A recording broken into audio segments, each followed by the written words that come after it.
retrouve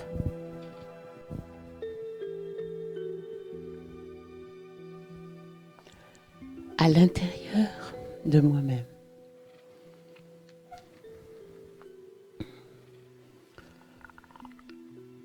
Et dans cet espace intérieur,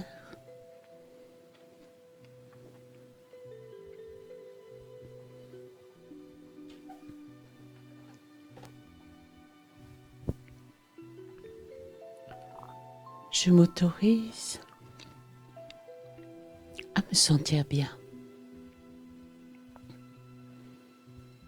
Je m'autorise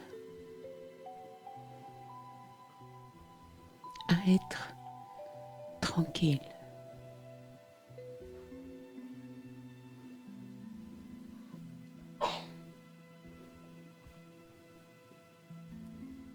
Et dans cet espace,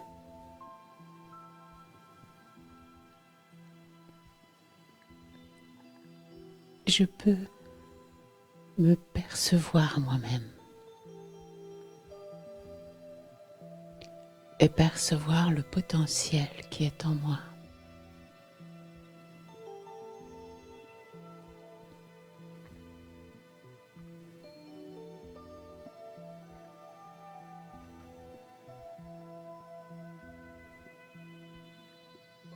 Chacun d'entre nous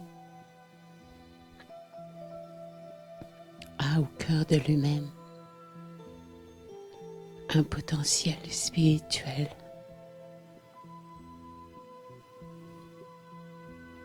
de paix, d'amour,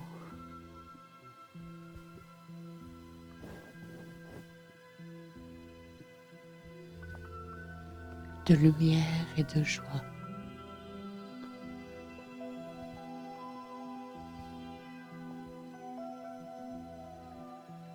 Et dans cet espace,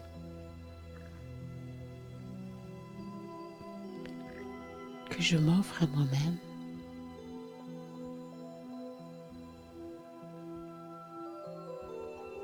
je peux percevoir mon potentiel. Je peux m'ouvrir à lui, me relier à ses capacités qui sont là, au cœur de mon être.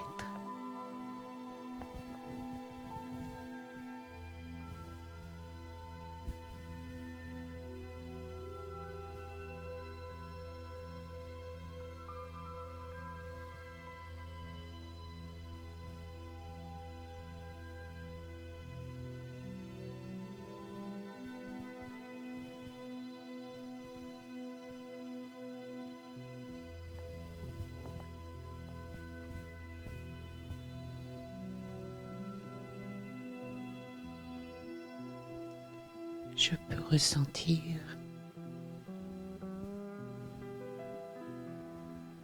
le pouvoir d'amour qui se trouve dans mon cœur.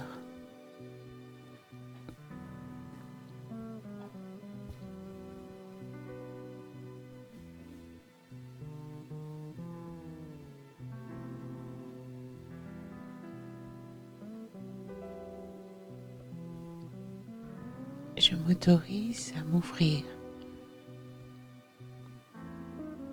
à ces capacités intrinsèques qui sont en moi.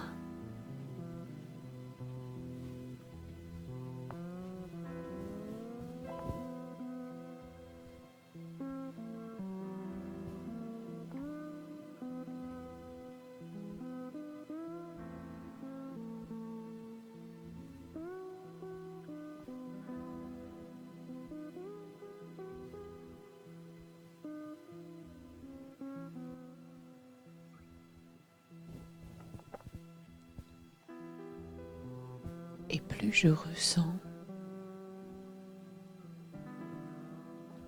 cette réalité intérieure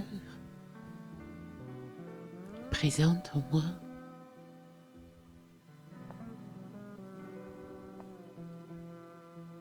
plus je me reconstitue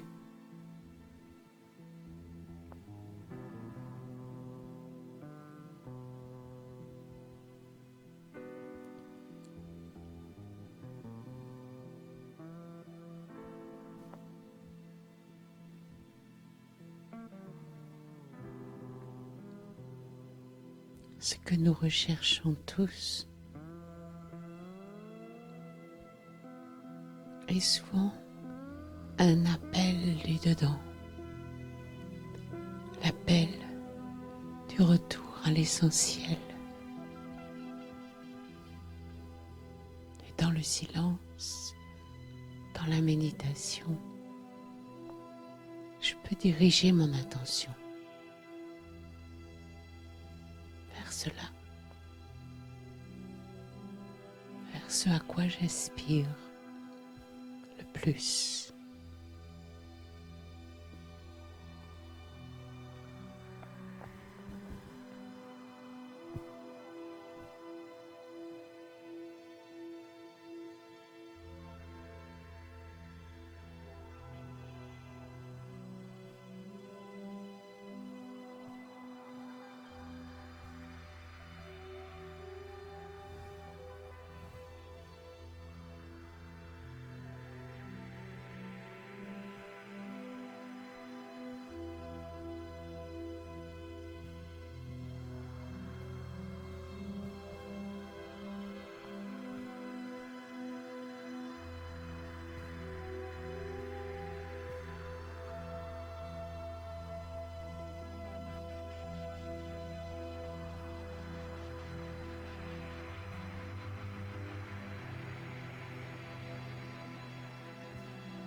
Je peux retourner dans cet espace intérieur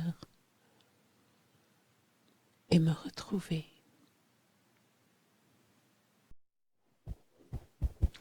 Bonsoir à tous. Om Shanti, salutations de paix. J'espère que vous allez bien. Ça me fait très plaisir de vous accueillir ce soir. Est-ce qu'il y en a qui viennent pour la première fois peut-être? Oui, bienvenue tout spécial à l'émergence. Alors, on est très très heureux ce soir d'accueillir une invitée spéciale qui nous vient en fait de Toronto, où avait lieu le Parlement des religions pendant une semaine. Alors, Valériane Bernard est avec nous. C'est une personne qui pratique le Raja Yoga depuis plus d'une trentaine d'années. Donc, on a là une personne expérimentée dans la pratique de la méditation du Raja Yoga. Elle est basée à Genève et elle représente les Brahma Kumaris, donc notre organisation auprès de l'ONU, là-bas à Genève. Alors, on a beaucoup de chance d'avoir une personne comme elle qui, dès qu'il s'agit d'enjeux, de grands enjeux de société, que ce soit la question environnementale, par exemple, ou bien les femmes, ou bien la dignité de l'être humain, ou bien des questions aussi interreligieuses. Toutes ces grandes questions-là, eh bien, c'est important de pouvoir faire le lien avec la spiritualité. Et c'est la spécificité, la spécialité de Valériane, c'est qu'elle est là sur toutes ces grandes questions dans des grandes conférences un petit peu partout à travers le monde. Pour vous donner une idée, par exemple, elle assiste chaque année aux conférences des changements, sur les changements climatiques qui sont organisées par l'ONU. Alors, ce soir, elle va nous présenter une conférence sur le thème de la gestion des émotions. Alors, voilà, je vous souhaite une très très belle soirée en sa compagnie.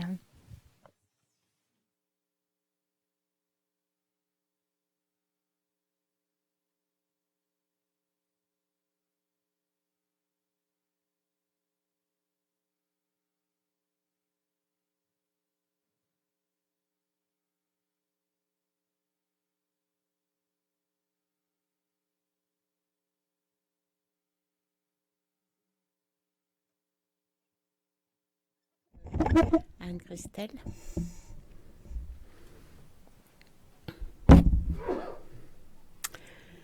Le thème des émotions, c'est un thème que j'ai pour lequel j'ai vraiment un intérêt très particulier. En fait, quand je me suis... j'ai aussi habité dans plusieurs pays et en 95, on m'a demandé d'aller au Costa Rica. J'avais déjà appris l'espagnol, mais c'était pas ma langue natale. Et je connaissais personne. Tellement que quand on m'a demandé d'aller au Costa Rica, comme beaucoup de gens, j'ai pensé à Puerto Rico. Parce que Costa Rica, Puerto Rico, ça sonne un peu pareil.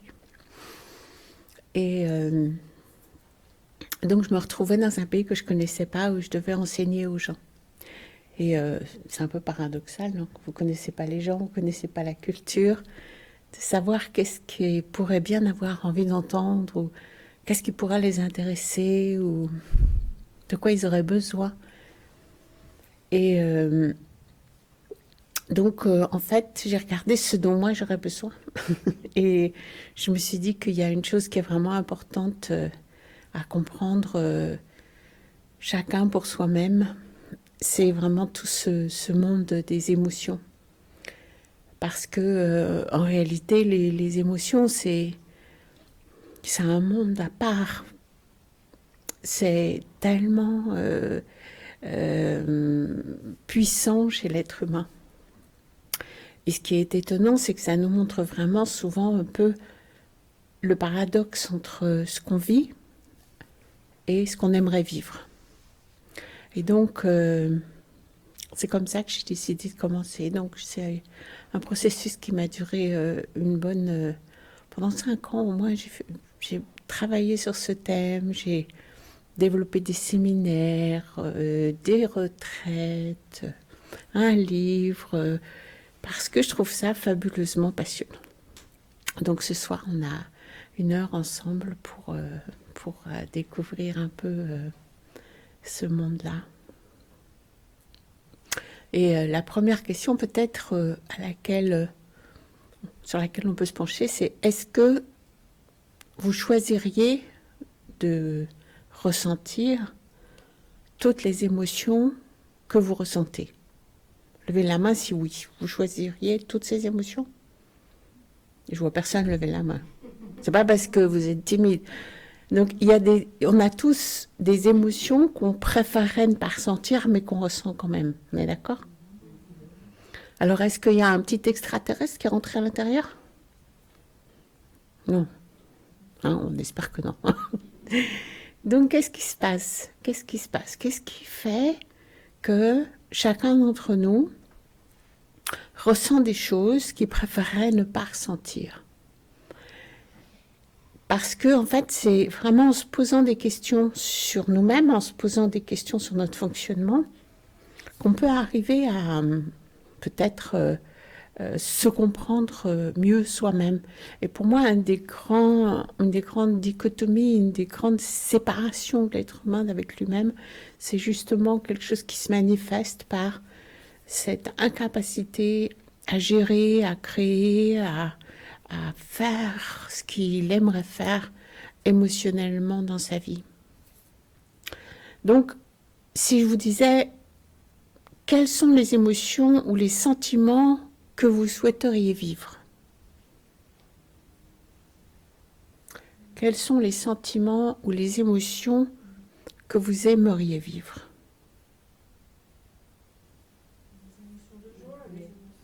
Hein? Des émotions de joie. Quoi encore?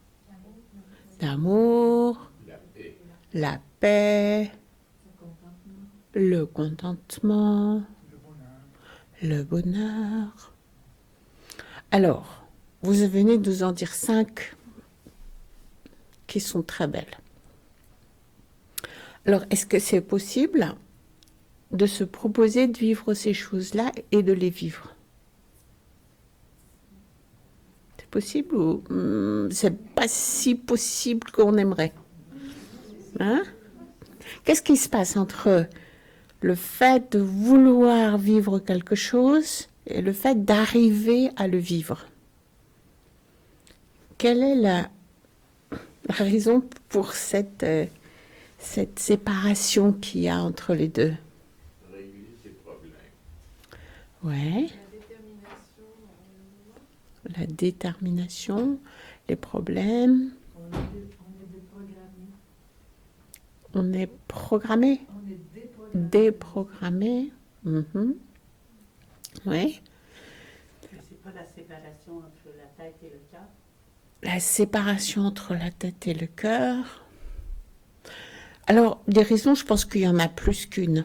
On va regarder ça un peu plus profondément ce soir, mais une des choses que j'aimerais qu'on arrive à se rendre compte, c'est qu'en fait, je crois qu'on n'est pas assez proche de nous-mêmes, parce que c'est quand même pas quelqu'un d'autre qui vient ressentir ou créer les émotions que je ressens, c'est bien nous qui sommes au cœur de ce vécu, on est d'accord.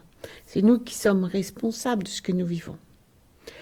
Or, quand on regarde ces aspects-là, tout à coup, même si on est responsable, ben, on n'est pas vraiment capable de changer, alors qu'on aimerait bien.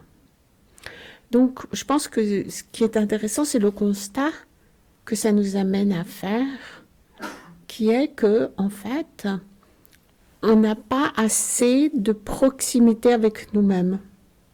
C'est-à-dire que on ne comprend pas très bien la façon dont on fonctionne et les choses qui se mettent en route à l'intérieur de notre conscience, de notre cœur, de notre intériorité. Et donc, à mon avis, c'est du coup quelque chose d'intéressant parce que je pense qu'on est tous là ce soir parce que justement, on a bien envie de changer quelque chose à ce propos-là.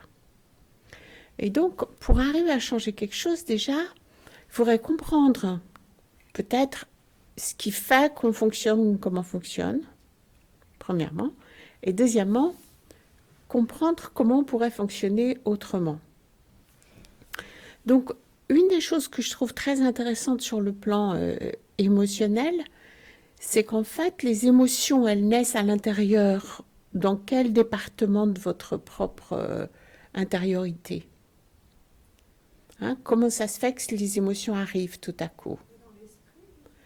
L'esprit. Alors, qu'est-ce que ça veut dire l'esprit? Expliquez-moi un peu plus. Les pensées. Donc, les pensées créent des émotions? Ouais. J'ai pas entendu là. La pensée précède l'émotion, tout à fait. Donc, on est d'accord.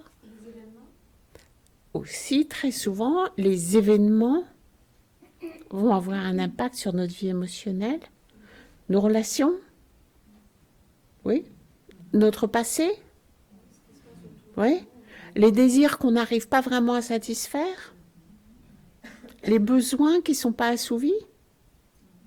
Hein, donc, vous voyez, les émotions, c'est un champ d'action qui est relié, tout à fait d'accord avec vous, avec l'esprit, mais aussi qui est relié à toute une façon de percevoir notre vécu. Et donc, une des choses très importantes pour arriver justement à créer les émotions qu'on souhaiterait et ne pas ressentir les émotions qu'on ne veut plus ressentir, ce serait l'attitude active de s'observer soi-même. Parce que ce qui se passe, c'est que si je me rends compte de quelque chose que je peux le changer, vous êtes d'accord? Si vous n'avez pas vu que vos chaussures sont sur la table alors que vous avez des invités, bah les invités vont arriver, les chaussures seront toujours sur la table. Ce qui n'est pas tout à fait recommandable d'habitude. Vous allez vous sentir un peu tout rouge, tout mal, les chaussures sont sur la table. Donc, observer permet de voir, observer permet de corriger, observer permet de se rendre compte. Et donc, aussi, à côté du fait de me rendre compte, d'observer et de voir, ce qui est très important, c'est d'avoir un but. Donc, quand je vous ai demandé tout à l'heure quelles sont les émotions que vous souhaiteriez vivre, c'est pas par hasard. Si vous n'avez pas une intention au niveau de vos sentiments, de vos émotions et de vos pensées, une intention déterminée, ben vous allez continuer à faire comme la petite feuille dans le vent. Tididim, tididim, tididim, tididim, bon. C'est-à-dire que s'il n'y a pas une intention, eh bien, on se retrouve dans une attitude qui est une attitude de passivité ou une attitude d'impuissante, donc assez facilement. Et c'est là où il est vraiment important de se rendre compte que chacun d'entre nous a le pouvoir de prendre sa vie entre ses mains. Alors je dirais qu'on a le pouvoir de le faire, mais pour moi, vis-à-vis de moi-même, je me dis que moi, j'ai le devoir de prendre ma vie entre mes mains. Hein, mais ça, c'est chacun d'entre nous qui doit décider pour lui-même ce qu'est son devoir. Mais on a en tout cas le pouvoir de le faire. Alors, je vous parlais tout à l'heure d'une attitude qui me semble extrêmement préjudiciable à notre liberté émotionnelle. C'est cette habitude qu'on a aujourd'hui de la passivité. C'est-à-dire que on va dire « je suis heureux parce que tu m'as apporté des fleurs ». Je suis paisible parce que tout va bien. Je suis satisfaite parce que aujourd'hui j'ai réussi à remplir toutes mes attentes. Donc en fait, si vous observez bien, on a toujours l'habitude d'être heureux parce que, paisible parce que. C'est donc un peu comme si on mettait la charrue avant les bœufs. C'est-à-dire, en réalité, c'est pas comme ça que ça se passe. En réalité, on a le pouvoir d'être heureux, et donc il faut qu'on se donne le pouvoir d'être heureux. Et pas être heureux juste parce que tu m'as apporté des fleurs. Ça cause beaucoup de divorces. Hein. Vous m'apportez jamais de fleurs, donc je suis jamais heureux, donc je divorce. Hein. Alors que si chacun d'entre nous, il prenait son propre bonheur entre ses mains, disait non, je suis heureux parce que je suis heureux, et vous m'apportez des fleurs, c'est génial, et vous m'en apportez pas, tant pis, j'irai en acheter. C'est-à-dire, si je mets moi-même ma capacité à être ce que je veux être, à sentir ce que je veux sentir dans mes mains, du coup, je me libère. Donc, un des grands problèmes aujourd'hui du mal-être et de la souffrance émotionnelle, c'est toutes les attentes qu'on a. Hein. On a des collections d'attentes dont on ne se rend pas toujours compte. Donc, encore une fois, s'observer permet de se rendre compte de nos attentes. Mais encore faut-il s'observer avec une attitude qui n'est pas de mauvaise foi. Parce que très souvent, on a tellement l'habitude de poser les responsabilités de notre mal-être sur le cou des autres que, ben voilà, je suis malheureuse et je suis comme je suis parce que mes parents, quand j'étais petite, parce que mon frère, parce que ma mère, parce que mon travail, parce que l'argent, parce que la santé. Donc, c'est comme si on était victime des circonstances qui nous entourent. Quand on se projette comme ça, et beaucoup de gens se projettent dans cette position de victime, eh bien, c'est quelque chose qui nous affaiblit énormément. Et ce n'est pas toujours une attitude dont on est conscient. Donc, par rapport à ça, c'est très important, comme je vous disais, de prendre mon bonheur entre mes mains. Et vous êtes ici dans un lieu où on pratique la méditation.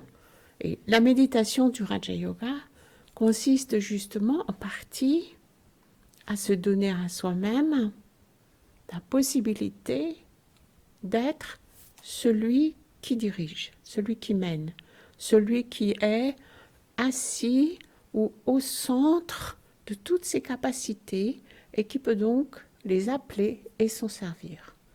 Les expérimenter, les ressentir, s'en souvenir, les utiliser. Et ça, c'est quelque chose qui va réclamer une connaissance de soi. Pas juste, et ça c'est le problème du monde d'aujourd'hui, quand je vous parlais de passivité, on a l'impression qu'on sait énormément de choses parce qu'on a énormément d'informations. Mais il y a une extrême différence entre information et sagesse. Vous êtes d'accord? Et je crois qu'aujourd'hui, justement, on a l'habitude d'aller très vite. On lit nos mails à toute vitesse, on ouvre les pages d'Internet à toute vitesse, on regarde le journal très vite et on croit que ça suffit, on croit qu'on sait. Or, la spiritualité, justement, ça consiste non pas seulement à savoir, mais à pouvoir utiliser ces ressources que je comprends que j'ai. Et par rapport à ça, encore une fois, j'aimerais mettre en évidence l'attitude de la passivité, parce que c'est une attitude qui est extrêmement forte en nous. Et une des choses qui nous rend complètement passifs, c'est tout le processus d'addiction qu'on a, de dépendance qu'on a vis-à-vis de tous nos petits appareils carrés. Téléphone, télévision, ordinateur, les trucs qui font la musique, là. Toutes ces choses, elles sont autour de nous pour qu'on s'en serve. Je ne suis pas en train de dire que c'est le diable, hein, parce que ce serait vraiment très bête de dire une chose comme ça. Mais ce que je vois, c'est que on est vis-à-vis de ces choses-là, ils nous ont appris la passivité. C'est-à-dire que, en fait, si vous regardez par exemple l'industrie du cinéma ou de la télévision, c'est comme si on mettait à chaque fois tous les ingrédients nécessaires pour que vous pleuriez, vous pleurez. On met tous les ingrédients nécessaires pour que vous riez, vous riez. On met les ingrédients nécessaires pour que vous soyez émerveillé, et on est émerveillé. Donc, c'est un peu comme si on avait une espèce de programmation habituelle, et on aime ces sentiments-là, donc on cherche à les reproduire. Hein? Donc, c'est comme ça que aujourd'hui, c'est incroyable quand on prend le train, quand on prend l'avion. Il y a encore 10 ans, c'était les enfants qu'on mettait devant un film pour qu'ils fichent la paix à tout le wagon. Aujourd'hui, c'est tous les adultes qui regardent des films. Et moi, j'adore regarder des films aussi de temps en temps. Donc, encore une fois, c'est pas que c'est le film en lui-même n'est pas bon ou mauvais, mais le processus de dépendance, c'est important qu'on soit capable de se rendre compte à quel point on est dépendant ou non. Et si on l'est, bah, faut se soigner. Parce que c'est jamais bon d'être dépendant, ni des gens, ni des choses, ni des... Mais surtout, ce qui est important de réaliser, c'est qu'en fait, ici, on est dans une université de la conscience. Donc, vous voyez, c'est vachement subtil. Franchement, ça fait des années, comme je vous disais, Anne-Claire, Claude Christelle, que j'apprends ça. Mais honnêtement, j'ai vraiment pas fini d'apprendre, parce que la conscience, c'est un univers d'une subtilité absolue. Et arriver à comprendre ce qui peut influencer, comment ça influence, ce qui peut être positif, ce qui peut être négatif, comment est mon esprit, comment est mon intelligence, comment agit mon subconscient et mon inconscient, et qu'est-ce que je peux faire moi pour que ça agisse autrement, parce que sur le monde émotionnel, c'est vraiment énorme l'influence qu'a le subconscient et l'inconscient. Hein, j'ai un ami qui dit toujours, qui disait, du reste, puisqu'il n'est plus là, qu'on est vraiment comme des icebergs, et que il y a le vent qui pousse l'iceberg dans un sens, mais on voit que l'iceberg il continue dans l'autre, parce qu'en fait l'iceberg est beaucoup plus gros à l'intérieur de l'eau, et donc c'est les courants intérieurs qui vont pousser cet iceberg. De la même manière, notre conscience, c'est quelque chose d'extrêmement subtil, et chacun d'entre nous, il a le pouvoir de s'occuper de lui-même. Mais en même temps, exercer le pouvoir de s'occuper de soi-même, et exercer le pouvoir de comprendre, de transformer. Parce que vous voyez, vu que les émotions, c'est le fruit de toutes ces choses dont on a parlé jusqu'à maintenant, je ne vais pas juste pouvoir changer mes émotions comme je change la chaîne de la télé. Il va vraiment falloir que j'ai un effet direct, un effet beaucoup plus impliqué sur moi-même. une des choses qui est fabuleuse à comprendre, c'est que je peux choisir de faire l'expérience de la paix. Alors, pour des gens qui sont dans une position de passivité, d'attente et de dépendance, ça ne semble pas du tout naturel. Je m'assois pour faire l'expérience de la paix. Mais non, moi je suis en paix quand je suis en vacances. Non, non, non, non. La paix, c'est un pouvoir intérieur. La paix, ça fait partie de ton potentiel. La paix, ça fait partie des choses qui émanent de Dieu à tout instant. Et donc, si tu veux faire l'expérience du sentiment de la paix, tu peux te donner du temps pour rentrer à l'intérieur de toi-même, pour ressentir ces émanations qui viennent de l'océan de paix. Tu peux faire ça.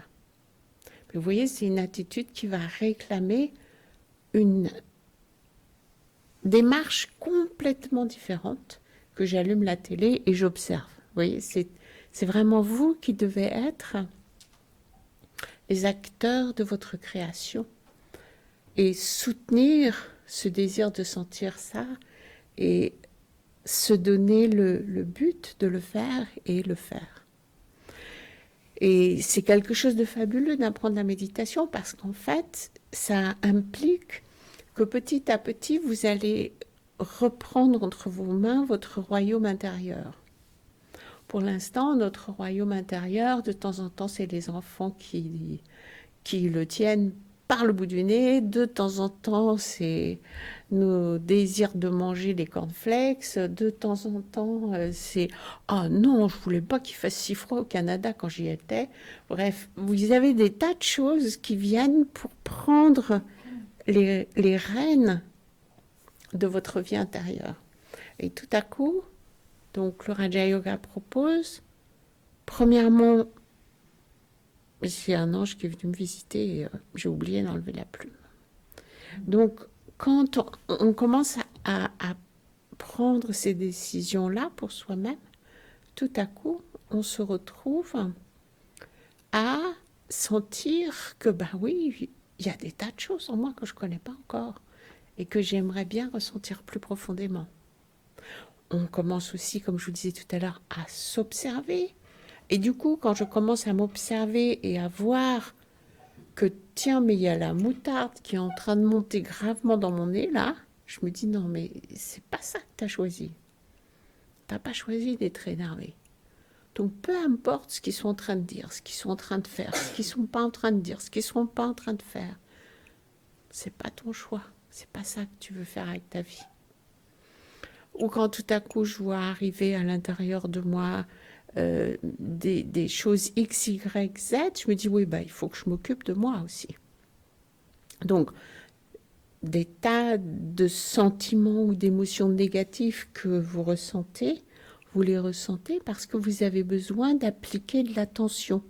Hein, un peu comme quand on a mal au genou, la tendance c'est de poser vos mains chaudes sur vos genoux. Ça vous soulage. Oui ou non? De la même manière, quand on s'observe soi-même et qu'on voit qu'il y a un endroit qui est particulièrement faible ou particulièrement en danger, eh bien, c'est important aussi à ce moment-là d'y aller avec la main du cœur et puis de se dire, ok, je me donne le droit de prendre du temps. Comme vous feriez avec votre meilleur ami. Hein? Si votre meilleur ami vient vous voir et puis vous dit, je ne sais pas moi ce qu'il peut vous dire, ou ce qu'elle peut vous dire, votre meilleure amie, mais si elle vous dit, oh là là, j'en peux plus, je suis énervée, vous n'allez pas lui dire, ah mais t'es nulle, franchement, je ne pas d'être énervée. Hein? Vous n'allez pas la rendre plus déprimée quand elle vient vous voir. Vous allez au contraire vous dire, oh, mais oui, mais c'est normal que tu sois énervée. Ça fait déjà 10 ans que tu lui dis d'arrêter de jeter l'argent par les fenêtres. Enfin, vous voyez, vous allez trouver des manières de lui remonter le moral. On est d'accord? Or, très souvent, avec nous-mêmes, c'est pas ça qu'on fait. On fait l'inverse. C'est-à-dire que quand on se voit se tromper encore une fois, quand on se voit ne pas arriver à quelque chose encore une fois, c'est le tortureur qui sort avec la massue et qui frappe. Et là, c'est important de se dire, mais non, je ne veux plus me traiter comme ça. Je dois me traiter avec gentillesse. Parce qu'il n'y a que ça qui va me donner la force d'avoir envie d'être libre et de redevenir qui je suis. Et donc, ce pouvoir d'observer, ce pouvoir de diriger, le pouvoir de méditer, la clarté de votre but, c'est tout des choses qui vont vous permettre vraiment, alliées les unes aux autres, à retrouver le gouvernail. Et une des choses qui est très importante aussi à comprendre, c'est que très souvent, les émotions, comme vous le disiez tout à l'heure, c'est des conséquences de nos pensées. D'accord ? Plusieurs personnes l'ont dit quand j'ai demandé. Et les sentiments, c'est quoi les sentiments ? C'est la même chose ou c'est un peu différent ? Hein ? Les sentiments, c'est quelque chose de plus durable. Hein ? Donc si par exemple quelqu'un arrive avec une mauvaise nouvelle, ça fait naître une émotion. Mais par contre, si je pense à quelqu'un que j'aime, c'est un sentiment qui peut rester dans la durée. Vous voyez, l'une, c'est une réaction émotionnelle et l'autre, c'est un sentiment que je peux créer et soutenir. Donc, ce qui est très important, c'est vraiment d'arriver à se rendre compte que j'ai le choix de toujours pouvoir recréer ces choses-là. Alors, comme je vous le disais tout à l'heure, oui, j'ai le choix, oui, on a le pouvoir, mais tant qu'on n'exerce pas le pouvoir, eh bien, on ne l'a pas tellement. Hein. C'est comme si vous dites, pour arriver à être un virtuose du piano, ils ont combien de doigts, les virtuoses du piano ? Ils en ont 10, non ? Ben, nous aussi, on en a 10, mais je voudrais bien nous voir devant un piano.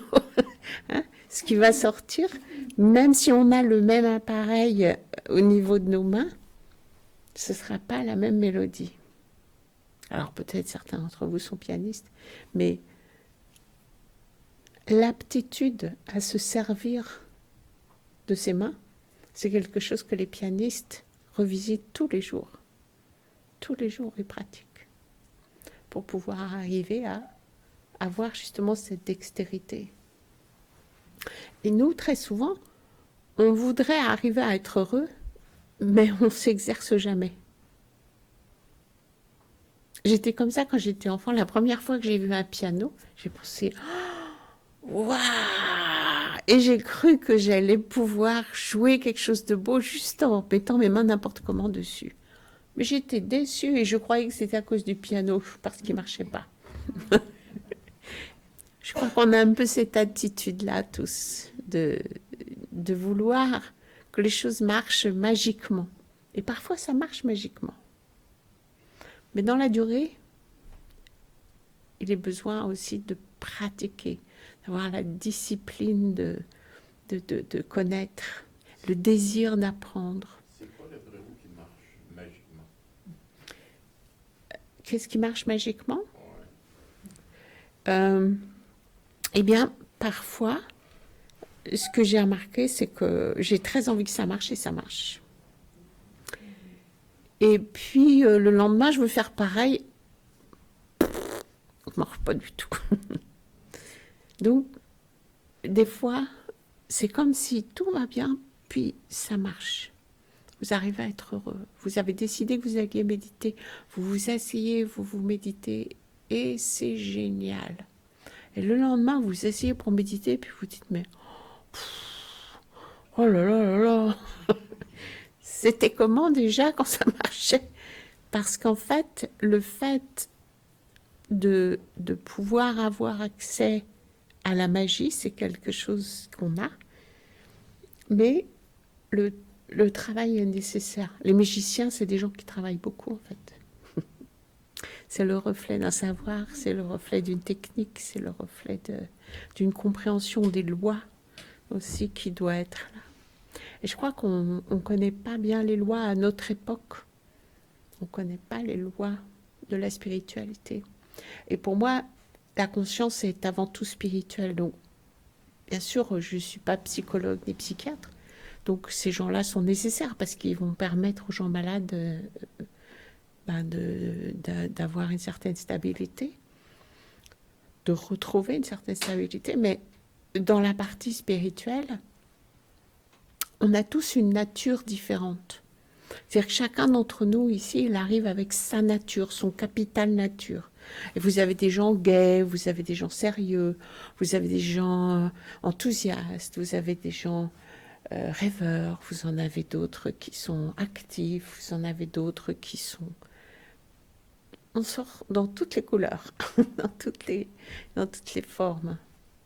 Mais à partir de là, chacun, il a des choses donc sur lesquelles il aura moins besoin de travailler et d'autres sur lesquelles il aura plus besoin de travailler. Et l'impatience, c'est jamais une bonne idée. Parce qu'en fait, le pouvoir intérieur, ça marche très mal avec une cravache. Ça marche beaucoup mieux avec l'amour. Et surtout les sentiments et les émotions. Parce que quand on souffre, c'est pas quelque chose qu'on aurait vraiment choisi. C'est souvent la conséquence d'autre chose. Alors, je ne sais pas, vous êtes peut-être arrivé avec des questions, envie de savoir certaines choses et je n'ai pas forcément répondu aux choses que vous aimeriez. Donc, peut-être on peut discuter un peu si vous voulez pour la partie suivante de ce moment ensemble ce soir. Est-ce que vous avez des choses que vous auriez aimé dire, demander, refléter? Quand avez-vous senti le début d'une différence pour la gestion de vos émotions après une pratique méditative? Je dirais que la première chose, ça a été vraiment déjà de... Je dirais que c'était par phase, c'est comme des paliers un peu. Puis une fois que vous êtes arrivé à un nouveau palier, c'est devenu normal. Vous voyez, c'est un peu comme quand on sait nager. Bah, on se tire dans l'eau, puis on trouve ça normal de nager, mais on voudrait nager mieux. Vous voyez. Donc, je crois que c'est un peu comme ça. Et je crois qu'il y a toute une partie qui touche à la compréhension, qui, moi, m'a beaucoup libérée, comprendre la conscience, comprendre les différents... Enfin, presque, je dirais au départ, c'est une compréhension intellectuelle que j'ai eue, mais aussi une compréhension basée sur des expériences réelles. Et du coup, ça m'a permis un peu de me resituer, aussi d'arrêter la dépendance. Moi, je suis quelqu'un qui a eu très vite envie d'être libre, en fait, depuis toujours. Mais c'est un processus qui continue. Je crois que je ne suis pas arrivée à la liberté que j'aimerais encore avoir. Parce qu'en fait, plus tu avances, plus tu vois où tu veux aller. C'est comme ça. Plus on l'accepte, plus on se donne des chances d'avancer.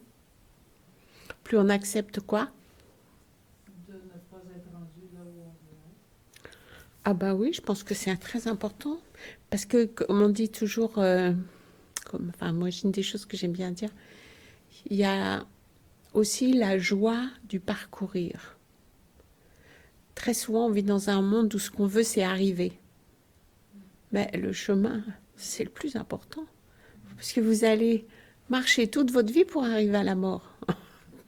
Mais c'est la vie, la chose importante.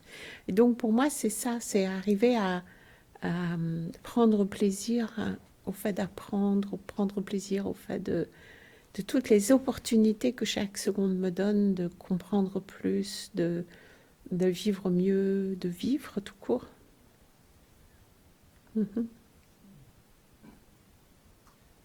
dans la notion de magie que M. parlait tantôt, c'est tous les éléments qui nous arrivent dans notre... Pardon? Tous les éléments qui nous arrivent dans la vie, justement, c'est de détecter parce qu'il y a de la magie dans ce qui se passe, mais il s'agit d'en être conscient puis de voir, parce que des fois, il nous arrive une épreuve, des situations. Tu sais, moi, dernièrement, avec mon garçon qui a 9 ans, et j'étais à l'hôpital Sainte-Justine pendant une semaine de temps avec lui. Il y a eu une situation, mais on a comme amené puis détourné. Ça a été, honnêtement, ça a été un cadeau, ça a été spécial comme événement, là. Ça a été extrêmement riche, mais qu'est-ce qui ressort de ça, c'est extrêmement positif, bénéfique, puis il va s'en rappeler toute sa vie. Mhm. Pour lui, une notion c'est ça, d'apprentissage, d'évolution, en même temps que moi aussi. Là. Fait que c'est de vivre, tout arrive pour une raison, puis on a tout à prendre de ça. Mhm. Il s'agit d'obliger. Je pense que c'est vrai que c'est important de se rendre compte de ne pas perdre l'émerveillement. Parce qu'en fait, très souvent, on est parti des prémices que le quotidien, c'est pas rigolo. Mais c'est pas vrai. Le quotidien, c'est fait de plein de choses magiques si on sait les voir. Et je crois qu'effectivement, il y a des gens qui sont beaucoup plus doués que d'autres pour le voir, mais quand on est dans certains moments où justement on fait face à des choses très difficiles, il ne reste plus qu'à apprendre. Et c'est ça qui est beau aussi, c'est de voir qu'en fait, et pour moi ça c'est une démarche très importante pour ce qui est d'arriver à changer mon attitude émotionnelle, ça a été de me rendre compte que chaque chose qui est difficile est une opportunité pour apprendre. Mais avant tout, une opportunité pour apprendre à changer quelque chose que moi, je ne savais pas faire. Pas apprendre à vous changer vous, mais apprendre à me changer moi. Parce qu'en fait, tous, on est le produit d'un vécu. Moi, je crois dans l'éternité et je crois dans la réincarnation. Donc, vous vous rendez compte ?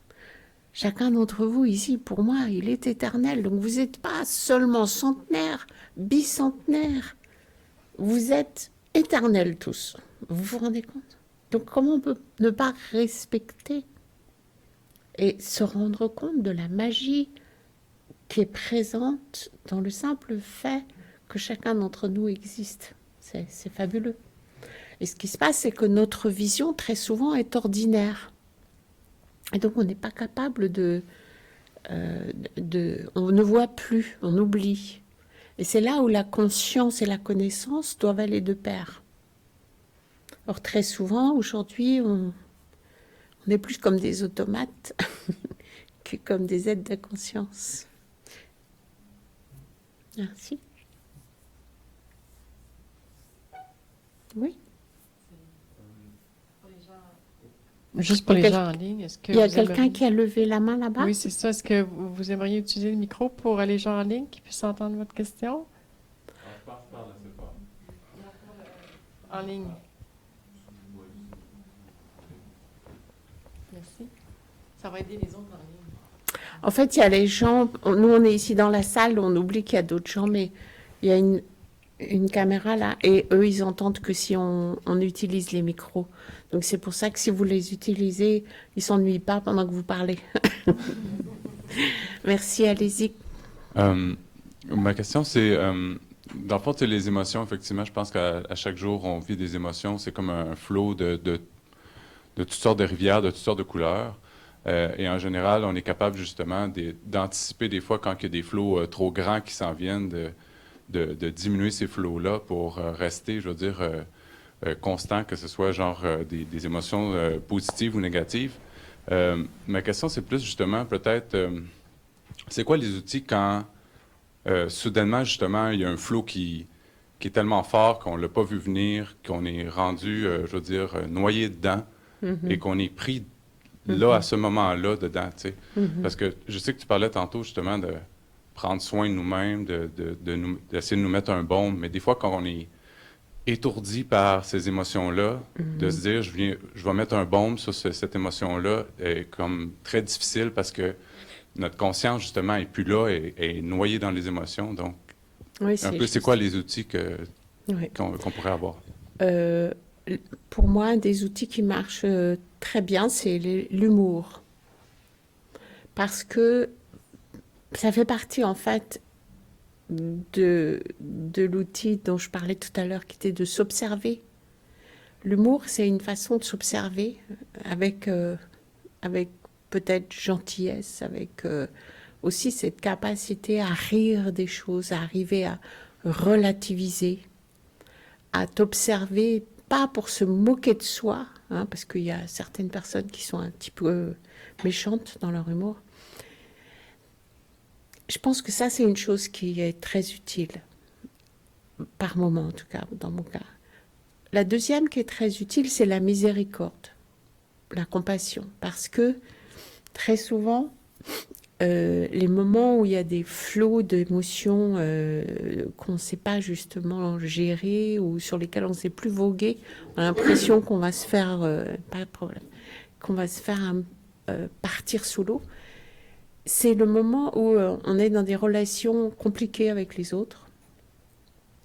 Et dans ces cas-là, ce qui est important de se rappeler, c'est que l'autre, il fait ça parce qu'il ne sait pas faire mieux.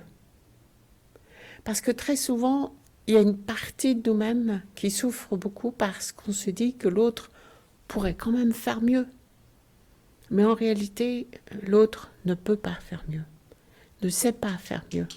Donc, si nous, autour de l'autre, on met des circonstances qui vont être positives, qui vont être de compassion, qui vont être d'amour, qui vont être d'entraide, eh bien très souvent c'est quelque chose qui va permettre à l'autre personne de changer son état d'esprit ou de changer son attitude. Je parle de la colère, pour donner un exemple, non ?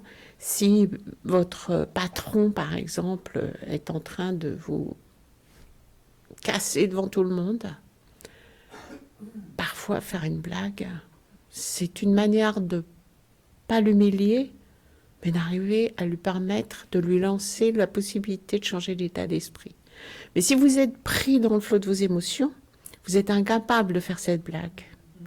Alors que quand vous avez l'observation, vous dites, tiens, peut-être je pourrais dire ça, c'est pas une blague méchante, il va pas le prendre mal, pof, et vous faites rire tout le monde, même lui peut rire, et même vous pouvez vous libérer.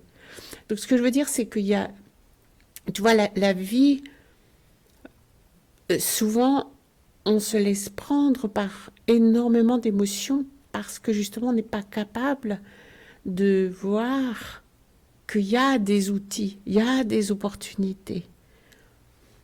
Et une des choses que donne la méditation, la compréhension spirituelle de la réalité, c'est justement le fait de pas perdre ses capacités complètement, quoi. Et de se dire, bah oui, tiens, pourquoi je ne ferais pas une blague ? Ou pourquoi je ne serais pas gentil ? Non, par exemple, si une personne est extrêmement agressive, parfois elle aurait juste besoin qu'on lui dise, en fait, t'as mangé déjà, toi ? Tu vois, je veux dire, parce que souvent les gens, ils sont au travail ou à la maison, les gens sont tellement mal physiquement parce qu'ils sont en déséquilibre, parce qu'ils n'ont pas pris le temps de manger, ils n'ont pas pris le temps de s'asseoir, ils ont bossé comme des fous. Et juste s'occuper de l'autre, proposer quelque chose, c'est quelque chose qui peut aussi changer l'état d'esprit. Donc c'est vraiment à voir avec ce que je disais tout à l'heure sur le côté victime. Au lieu de se sentir victime des situations, victime des relations, arriver à se dire, ok, tu sais, et faire en sorte que ton petit bateau, tout à coup, il vogue au-dessus des flots.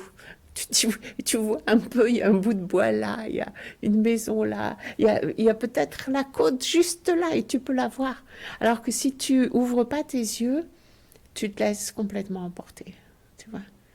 Donc c'est apprendre à voir, apprendre à relativiser, vraiment aussi apprendre à retrouver notre propre maîtrise de nous-mêmes, mais pas la maîtrise du contrôle avec la mitraillette, mais la maîtrise du pianiste qui sait maîtriser ses doigts et qui sait maîtriser la musique parce qu'il la connaît déjà et qui sait donc l'exprimer.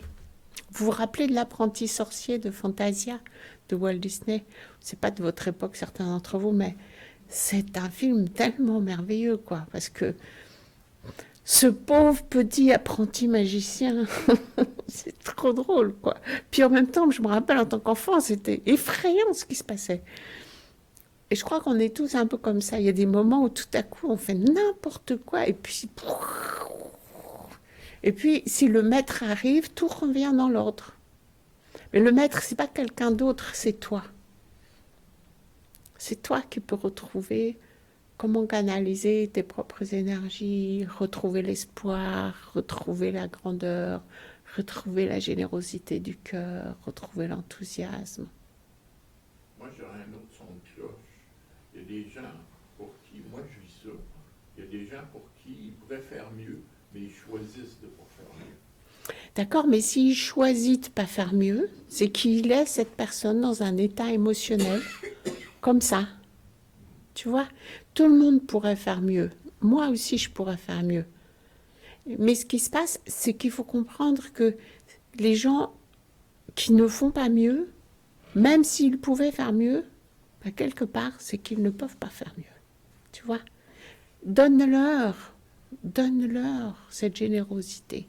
Et du coup, tu vas arrêter d'attendre, arrêter de vouloir, arrêter d'être insatisfait.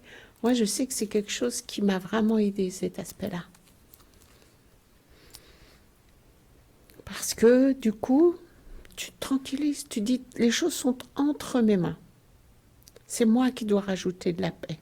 C'est moi qui dois rajouter de la compassion. Au lieu d'attendre que ce soit eux qui le font aller à ton tour, à ton tour, à ton tour. Non, c'est pas OK. Si tu comprends, la dépendance et les attentes, c'est ça. Et même s'ils pouvaient faire mieux, et qu'ils ne font pas mieux, il vaut mieux pas que ça te fasse du mal. Mais je suis libre dans l'attente. Je suis libre dans l'attente. Oui, mais tu souffres dans l'attente, constamment. Parce que je fais mes affaires, je suis libre dans l'attente. Oui, mais quand tu es dans l'attente, tu te mets dans une position de souffrance et de dépendance. Et donc, quelque part, arriver à se rendre compte, faire le constat que ça te rend malheureux ou pas aussi heureux que t'aimerais, en tout cas, eh ben, c'est ce qui va te permettre de dire, OK, quel genre d'attitude pourrais-je avoir? C'est toi qui choisiras quand tu auras envie, parce que tu auras envie, comme tu auras envie. C'est pas quelqu'un d'autre qui peut décider ça à notre place. J'allais rajouter dans des situations comme quand la personne, tu vois, qui a... J'allais rajouter sur le commentaire que quand qu'on est dans des situations que les personnes, justement, ils ont de la difficulté dans différentes situations, que ce soit de la colère ou qu'ils nous envoient ça, exemple, c'est de rester plein, nous, comme on est, puis le côté du détachement, aussi d'envoyer de la lumière, puis d'envoyer, de voir la personne dans son meilleur ou de projeter cette image-là que cette personne-là peut devenir. Puis ça, ce que moi, personnellement, ça l'amène à décliquer des situations, des fois, où ça l'amène que les situations peuvent en ce que se sont améliorées dans certaines relations, là, honnêtement. Oui, c'est une bonne solution. Moi, j'en ai une autre que j'aime bien utiliser souvent, c'est de me dire qu'il y a plusieurs étages dans la vie. Alors, il y a l'étage physique, là, où on est tous ensemble. Puis je me dis, il y a un autre étage qui est l'étage du bonheur et de la paix. Donc, quand tout est trop compliqué là en bas, moi, je fais un petit tour là-haut. Puis, pof, je me régénère un peu et je reviens parce que je ne peux pas rester là tout le temps, quoi. C'est pas mon job encore. Donc, je reviens et puis je reviens plus calme, je reviens plus tranquille, je reviens plus patiente, je reviens plus tolérante en général. Et donc, du coup, et puis je repars quand je veux. Comment on peut mieux la développer, notre patience? Patience ou la passion? La patience. Patience. Ah, tu sais, en espagnol, on dit paciencia, c'est la science de la paix. Patience. la science de la paix. C'est joli, non? Ouais. Donc l'idée, c'est que l'impatience, moi j'en ai un bon paquet, donc je peux vous dire que ça sert à rien. Qu'est-ce que ça fait l'impatience? Ça vous rend insatisfait. L'impatience, ça fait que te rendre frustré. Alors que quand tu vois que tu es impatient, essaye d'être intelligent et de voir devant toi le cours des choses vers lesquelles tu te diriges. Tu te diriges vers l'énervement, l'insatisfaction, la colère, l'irritation, le mal de tête, le mal de dos, puis tu dis oi, oi, oi, oi, oi. Non, non, non, je vais être patient. Tu vois, c'est important d'être... nous, on appelle ça parfois voir les 3 aspects du temps de quelque chose. C'est-à-dire, il y a l'aspect du temps juste. Non, mais franchement, ça pourrait aller plus vite. Puis, mais vas-y tranquillement. Ça n'ira pas plus vite que ça va aller. Alors, au moins, pense à des choses sympas. Tu vois les 3 aspects du temps. Où tu vas être irrité, où tu vas te la passer bien. Où tu vas être de bonne humeur, où tu vas être de mauvaise humeur. Donc ça, c'est quelque chose qui te permet, enfin moi, qui me permet souvent de décompresser, passer à autre chose dans ma tête et prendre ces moments qui pourraient être des moments d'extrême impatience pour des opportunités de vivre autre chose dans ma tête, quoi. Dans le fond, qu'est-ce que je comprends de votre réponse, c'est de l'observer et de le changer. L'observer, le changer, mais pour le changer, voir les opportunités. Parce que si je me rends compte juste que je suis impatiente, j'aurais plutôt envie de vous étrangler, si c'est vous la raison de mon impatience, que de redevenir patiente. Mais si je me rends compte, bah, tu vois, tu l'étrangles, après tu vas en prison, je me dirais vite, non, attends, je vais pas aller en prison. En plus, j'ai décidé que j'étais non violente. J'ai décidé que j'allais étrangler personne dans cette vie. Donc, tu vois, tu te rappelles, quoi. Le principe, c'est ça. Donc, du coup, donc, c'est le rappel, l'humour, tu vois, qui te dit, mais qu'est-ce que tu fais là, remonter sur ton cheval?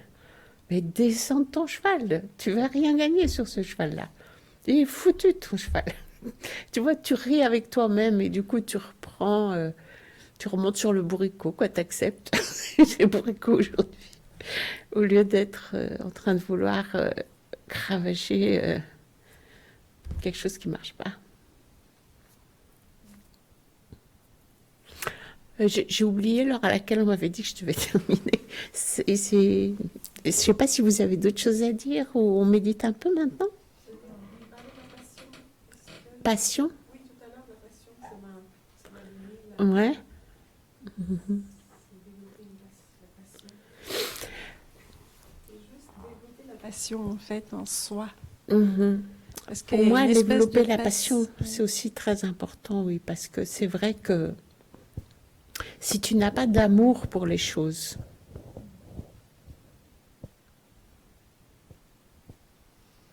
du coup, tu fais les choses sans cœur. Quand on fait les choses sans cœur, elles n'apportent pas de plaisir, elles n'apportent pas de bonheur. Donc la passion, ça a des côtés très dangereux aussi, hein, surtout avec l'addiction et la dépendance. Comme je vous parlais tout à l'heure de dépendance. Et quand on parle des émotions, parce que en fait ce travail, je l'ai beaucoup fait aussi en choisissant premièrement toute la partie émotion comme on fait maintenant, donc essayer de se mettre d'accord sur ce qu'est chaque chose, etc.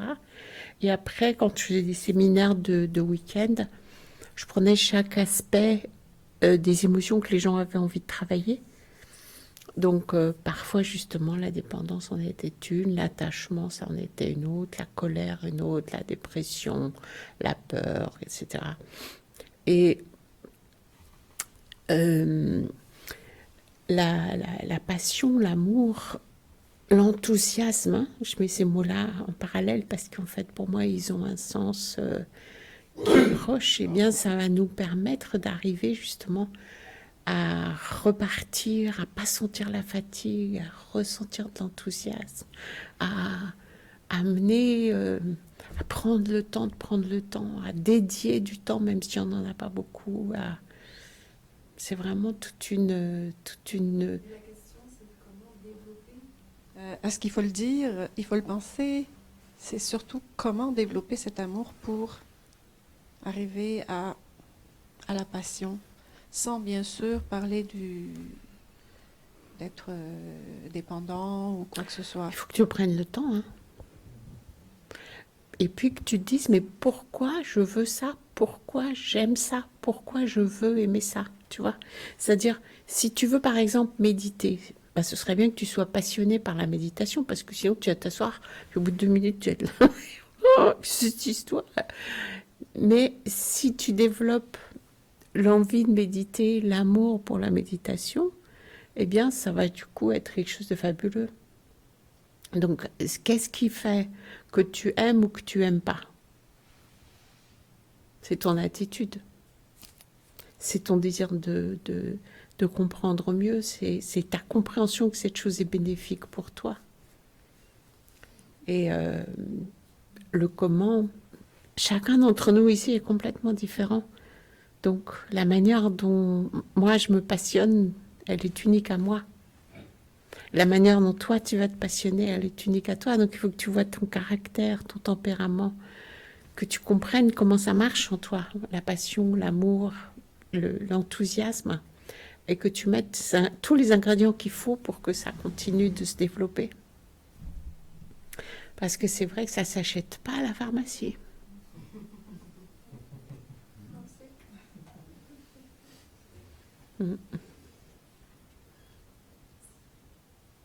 Autre chose? En tout cas, merci de votre écoute, de votre temps. Donc, vous voulez qu'on fasse une petite méditation qui va nous permettre de... Alors, vous voulez une méditation pour quand ça déborde? Vous voulez une méditation pour quand c'est éteint? Qu'est-ce que vous voulez? Hein? Quand ça déborde? Ok. Donc, je me rassois au cœur de moi-même. Je me retrouve de l'autre côté des yeux, à l'intérieur. Et dans le silence, je prends conscience de ma réalité, de la réalité de ma conscience.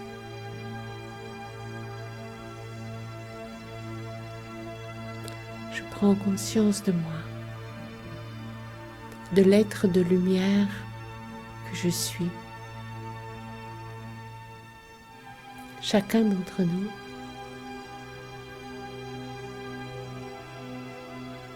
est un être de lumière, une étoile, une étincelle, extrêmement pure dans sa nature originelle. Et chaque fois que nous le décidons, nous pouvons retourner dans notre sanctuaire intérieur, dans cet endroit sacré où nous sommes maîtres à bord. Mais nous sommes des maîtres comme des artistes, des sportifs qui savent utiliser chacun de leurs doigts, chacun de leurs muscles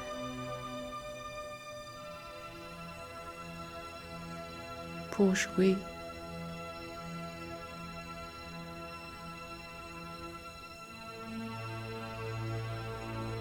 La vie est un flot continu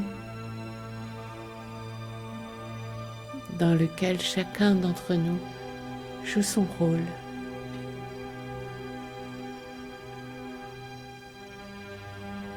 Mais quand nous le désirons,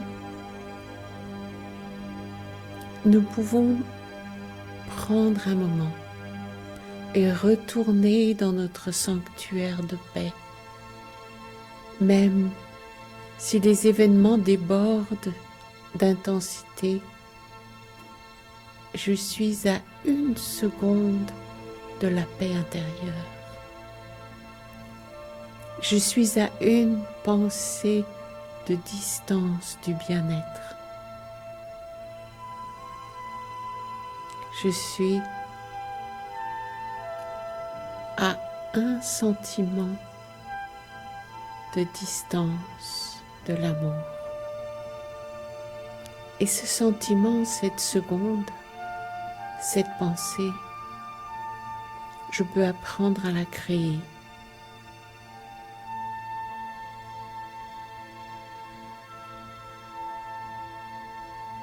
Je peux apprendre à retrouver le chemin qui me mène à ma réalité spirituelle, où je suis abondance de vertu, de qualité, d'amour, de joie.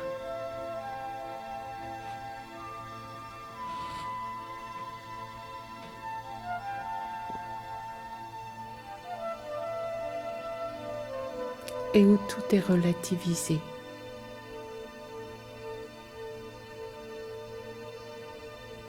Notre regard sur les choses change leur intensité.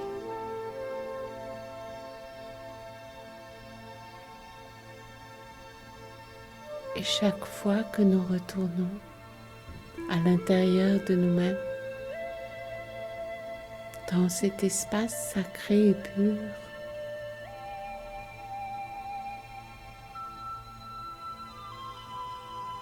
la beauté du silence, la présence de la source d'amour, de paix et de félicité devient claire, accessible.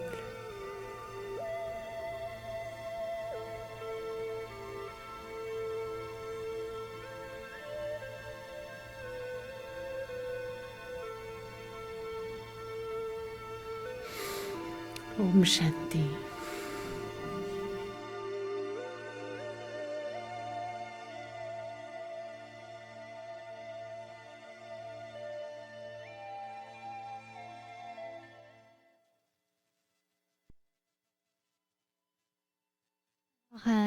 Un grand merci Valériane pour cette conférence remplie de belles réflexions, de profondeur.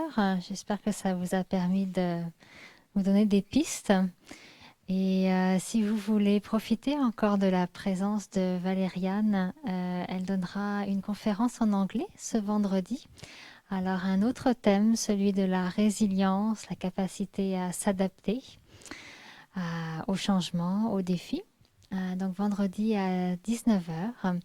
Le lendemain, samedi, nous avons notre événement annuel ici à l'Émergence qu'on appelle la retraite d'un jour.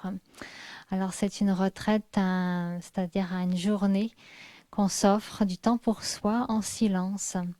Et il y a différentes activités, différentes sessions animées durant cette journée-là qui permettent de vivre ensemble quelque chose de très beau, très enrichissant pour l'âme, amener le soi dans des expériences, la profondeur.